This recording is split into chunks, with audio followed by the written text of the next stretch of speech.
नमस्कार, हमारा नाम है समरीन और आपने देखना शुरू कर दिया है लाइव सिटीज।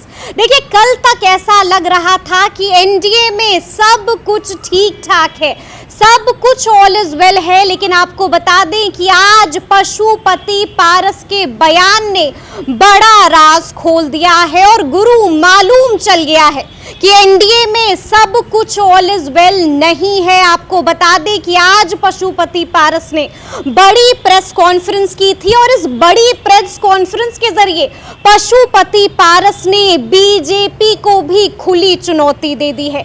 साफ साफ कह दिया है कि आप अपने विचार पर पुनर्विचार कीजिए।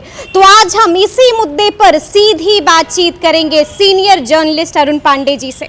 सबसे पहले बहुत शुक्रिया आपको भी धन्यवाद जी। अरुण जी, वो प्रेस कॉन्फ्रेंस आपने भी सुनी होगी, आज बहुत कुछ कहा है पशुपति पारस ने। पशुपति पारस के इस पूरे बयान को कैसे देखते हैं आप? नहीं, पशुपारस तो वो तो एनडीए से बाहर जाने की स्थिति हो गई है।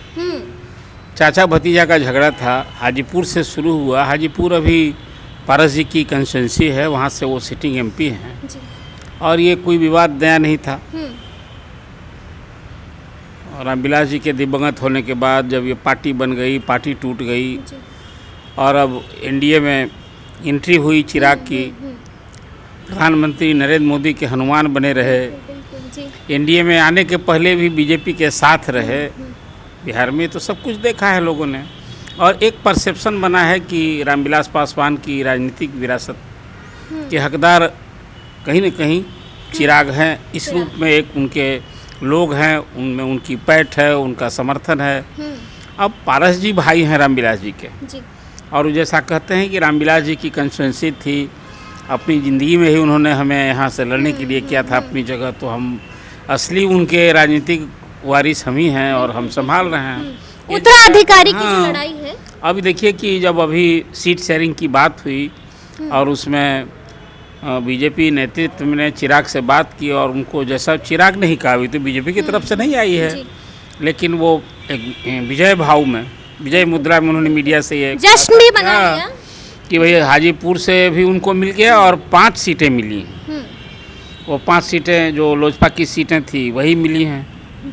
उसमें चर्चा आई कि वो नवादा सीट मिल गया, वैशाली मिल गया, खगड़िया मिल गया, हाजीपुर मिल ही गया और जमुई तो उनके खाते में थी। अब रही बात कि इसमें कुछ सीटों की अदला बदली भी होगी, लेकिन चिराग ने बाजी मार ली। एनडीए में नई एंट्री थी लेकिन जगह चिराग ने बना ली। तो पारस जी के लिए अब क्या चारा था? पारस जी वेट कर रहे थे कि वो बीजेपी के नेतृत्व से बात भी, तो केंद्र में मंत्री भी हैं वो, लेकिन मुझे लगता है कि उनकी बात नहीं बनी और दिल्ली आवास पर आज उन्होंने संसदीय बोर्ड की बैठक बुलाई, जिसमें पूर्व सांसद सूरजभान और जो उनके साथ हैं अभी तो 2 एमपी, देखिए प्रिंस राज भी 2 एमपी ने तो पाला बदल लिया, महबूब अली कैसर और वीना देवी ने। तो अब बचे उनके साथ पारस जी के साथ 3 एमपी बचे। खुद उसमें पारस जी भी हैं और प्रिंस हैं और फिर तीसरे चंदन सिंह हैं। अब जो बात स्थिति है तो क्या अब है, जो बात आज पारस ने बताई है कि भाई हम तो अब मेरा रास्ता जब यहाँ बात नहीं हुई तो हमारा विकल्प खुला हुआ, दरवाजा खुला हुआ है। विकल्प है क्या बिहार में? मैं हमेशा ये कहता रहा हूँ, आपसे कई मौके पर हमेशा ये कहता हूँ कि बिहार में राजनीति की 2 धुरी है, एक तरफ बीजेपी है, दूसरी तरफ लालू प्रसाद है। तो अब यदि पारस जी उधर नहीं रहेंगे तो इधर अब लालू प्रसाद के साथ आना उनकी मजबूरी है, महागठबंधन के साथ। यही बात उन्होंने कही, एक तरह से साफ साफ कहा। और इधर भी पहले भी आपसे चर्चा में मैंने कहा था कि इधर से ऑफर भी हो गया है। तो अब एक बात उन्होंने कही है कि अभी अब सीट का कैंडिडेट अनाउंस का हम इंतजार करेंगे कि अभी एनडीए की लिस्ट नहीं आई है और जब लिस्ट आ जाएगी तो हम अपना रास्ता तय करेंगे। ये तो अपेक्षित था, ये कोई मैं मानता हूँ कि ये अनएक्सपेक्टेड नहीं हुआ है। ये सबको लग रहा था कि चाचा भतीजे के झगड़े में अंततः चिराग सक्सीड करेंगे। हाजीपुर निश्चित रूप से वो चिराग को ही मिलेगा। ये पहले से भी राजनीतिक गलियारे में ये चर्चा थी और बात वही हुई, उन्होंने बाजी मार ली। तो अब वो तो यहाँ यही स्थिति बनी है, यही स्थिति बन गई है। यानी कि अब आप भी मानिएगा अरुण जी कि एनडीए में सब ऑल इज वेल नहीं है, सब कुछ ठीक ठाक तो नहीं है। अब देखिए भिड़ंत दिखाई दे रही है। देखिए एनडीए में ये सब अभी क्या हुआ हरियाणा में जी, एक सत्तारूढ़ सहयोगी दल जो अभी अलग हो गई पार्टी। 4 साल से सरकार में साथ थे, डिप्टी चीफ मिनिस्टर थे। अभी बिहारी दूसरा मौका आया जहाँ की केंद्र में मंत्री हैं, जैसे उनको भी अब वहाँ केंद्रीय मंत्री परिषद से भी मंत्री पद से छोड़ेंगे। करना ना होगा, जब दूसरे पाले में जाएंगे तो मंत्री इस्तीफा देना पड़ेगा। अब इसमें आने के लिए तो स्वतंत्र है, हर आदमी की अपनी रह। तो ये भी कहा है पारस जी ने कि वो हाजीपुर से ही चुनाव लड़ेंगे। तो अब तो फिर बड़ा दिलचस्प होगा चाचा भतीजे का वो चुनावी संग्राम। हाजीपुर का वो एक ऐसा रणक्षेत्र बनेगा जहाँ चाचा भतीजा आपस में भिड़ते दिखेंगे। जी जी जी। तो भी एक अवसर आ गया है ऐसा। लेकिन चुनाव से पहले एनडीए को बड़ा झटका है अरुण जी। चाचा का इस तरह से नाराज हो जाना और इस तरह से प्रेस कॉन्फ्रेंस करके नाराजगी। देखिए, मैं उसको इस रूप में झटका नहीं मानता हूँ कि भाजपा ने भी तो आकलन किया होगा ना कि हम चिराग को यदि गले लगा रहे हैं और पारस की सीट जो हाजीपुर है जब हमने ओके कर दिया, सपोर्ट किया चिराग को, तो बीजेपी का तो कोई अनएक्सपेक्टेड नहीं ना है। ये तो एक तरह से कहिए कि छोड़ दिया पारस को कि भाई अब आप देख। मैं एक बात कह रहा था कि यदि चिराग की बात बन गई हाजीपुर को लेकर तो बीजेपी चिंता करेगी पारस जी की। और पारस जी की चर्चा आई कि उनको राज्यपाल का पद मिलेगा, कोई और पद मिल सकता था। तो अब वो मुझे लगता है कि उन चुनावी संग्राम में ही जाना। और देखिए, ये घर का जो झगड़ा होता है ना, कभी कभी ऐसे ही तो आज देहा मोड़ पर आता है, जो आज आपको देखने को मिल रहा है कि एक दूसरे को चाचा भतीजा निपटाने के लिए सब कुछ करने को तैयार हैं। तो अब बात देखना है कि 2 एमपी तो छिटक भी गए हैं अभी फ़िलहाल। और अभी चंदन और प्रिंस के बारे में भी चर्चा थी कि समस्तीपुर उनको मिल रहा है, तो समस्तीपुर वो खुद पारस लड़ें। और ये चिंता उनको है कि क्या होगा प्रिंस का। फिर कुल मिलाकर ये अनएक्सपेक्टेड मैं नहीं मानता हूँ कि चिराग को जिस दिन हाजीपुर मिली और अमित शाह जी से, जेपी नड्डा से मिलने के बाद चिराग ने जो वहाँ अपना गेस्चर पोस्चर दिखाया, उसी दिन हो गया था कि स्माइल ने ही तमाम राज खोल दिया। बिल्कुल बिल्कुल, हाँ, बातें भी की खुलकर। सिर्फ वो सीट नहीं बताया कि कौन कौन सी सीट मिलेगी, उनके कैंडिडेट कौन होंगे, और उसी दिन देखिए। लेकिन ये कह दिया था, एक और सवाल है यहाँ पर कि चिराग ने उस दिन ये कह दिया था कि जो सीटें मेरी हैं वो मेरी ही हैं। और हाजीपुर को लेकर भी एक प्यारी सी स्माइल की थी चिराग पासवान ने। और आज चाचा पारस ने भी कह दिया है कि जो सीटें मेरी हैं वो मेरी हैं और हाजीपुर मैं लड़ूंगा। यानी कि वो ये कह रहे हैं कि नवादा से चंदन सिंह भी होंगे और समस्तीपुर से प्रिंस राज भी होंगे। पार्टी तो है अभी जी, पारस जी के पास, उनकी अपनी पार्टी है ना, और उनके सिटिंग एमपी भी हैं। तो अब वो लड़ें, लेकिन अब फोल्ड दूसरा ना होगा, आमने सामने। चाचा एक सवाल है गठबंधन का। जी। अब एक गठबंधन जो अभी एनडीए है, और एनडीए की जगह अब हो जाएगा इंडिया अलायंस। जी जी, लग रहा है आपको? नेचुरल है ना, यही नहीं स्थिति होगी। अब उस पाले से बदलेंगे, जैसा खुद ही कहा है पारस जी ने कि भाई उनका विकल्प रास्ता खुला हुआ है। मतलब आज तो चाचा पशुपति पारस ने बस यही नहीं कहा, और भी कई बातें कही हैं। साफ कहा कि राजनीति में लोग राजनीति करने आते हैं, संत साधु बनने नहीं आते हैं। ये भी कह दिया है, बीजेपी को खुला चैलेंज दे दिया है कि आप अपने विचार पर पुनर्विचार कीजिए। देखिए, वो ये तो कहना ही चाहिए उनको। अभी भी केंद्र में मंत्री हैं, एनडीए फोल्ड में आंख दिखा रहे हैं बीजेपी को। अभी तो करना चाहिए। अभी जो बात पारस कह रहे हैं, हर कोई ऐसे ही प्रतिक्रिया जताएगा।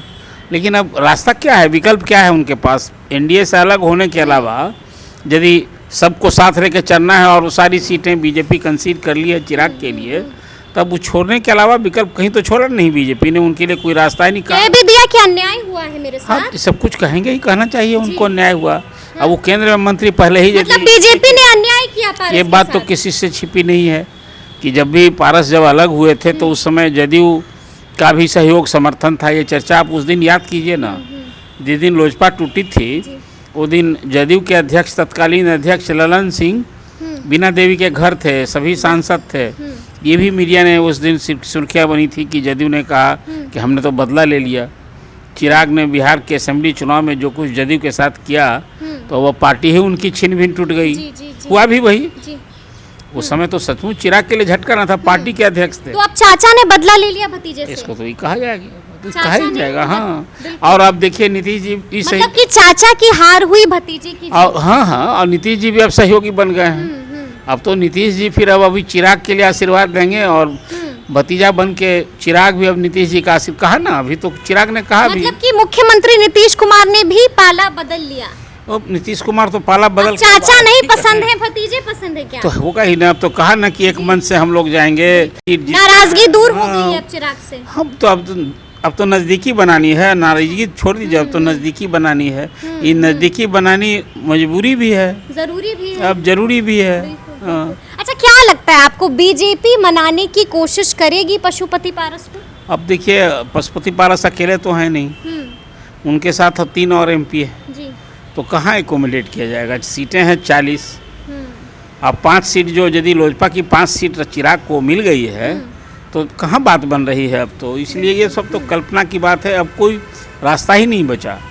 बीजेपी का जो मूड है तो उसी दिन समझ लेना था पारस जी को कि भाई अब जब चिराग की बात बन गई तो वो हो गए, लूज कर गए। जी जी जी। इसलिए अब तो जो भी आज कुछ कहा है अब वो इंतजार करेंगे कि एनडीए की लिस्ट उसे फेस अब संभव हो वो कल ही इस्तीफा दें केंद्रीय मंत्रिपरिषद से। आप ये भी कह रहे हैं कि संभव हो कल ही दे देंगे? देना वो तो कोई रास्ता नहीं, कल तक लिस्ट आ जाएगी।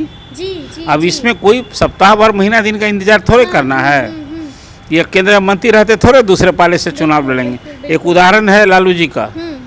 लालू जी रामविलास जी कभी मनमोहन सिंह की सरकार में सीट बंटवारा में ऐसे ही कुछ हुआ था। जी जी। आप फिर भी दोनों मंत्री भी रहे और चुनाव लड़े थे। अच्छा।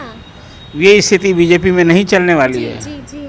उन्हें खुद भी हमें लगता है पारस जी को अब तो बाध्य होना पड़ेगा, इस्तीफा देना पड़ेगा केंद्रीय मंत्रिपरिषद से, इस पाले में जाएं, ये उनकी स्वतंत्रता है। अब तो जो बात टूटी थी इस पार्टी को बचाना, अब तो चर्चा पहले होती थी कि पारस जी की पार्टी को विलय करना है बीजेपी से। एक पहली भी आई कि दोनों दल को मिलाना चाहती थी भाजपा, पारस जी नहीं माने। क्या कहा उन्होंने कि दल दिल परिवार कभी नहीं मिल सकता, कभी नहीं, हालांकि ये तीनों मिलता है। जी। ये बात उन्होंने कही तो मुझे भी लगा कि पारस जी गुस्से में हैं। दल भी मिलता है, दिल भी मिलता है और परिवार भी मिलता है। अब देखा नहीं आपने, अब तो परिवार भी कितना विशाल परिवार, मोदी परिवार ही बना दिया उन्होंने। जहाँ परिवारवाद राजनीति में एक मुद्दा बना हुआ है, ऐसी राजनीति होती है, दल नहीं मिलता है। अभी लालू जी नीतीश जी साथ हो गए, फिर भाजपा ये साथ हो गए, विलय भी होता है। देखिए शरद पवार जी कहाँ अलग थे कांग्रेस से, साथ हो गए, सरकार चला रहे थे।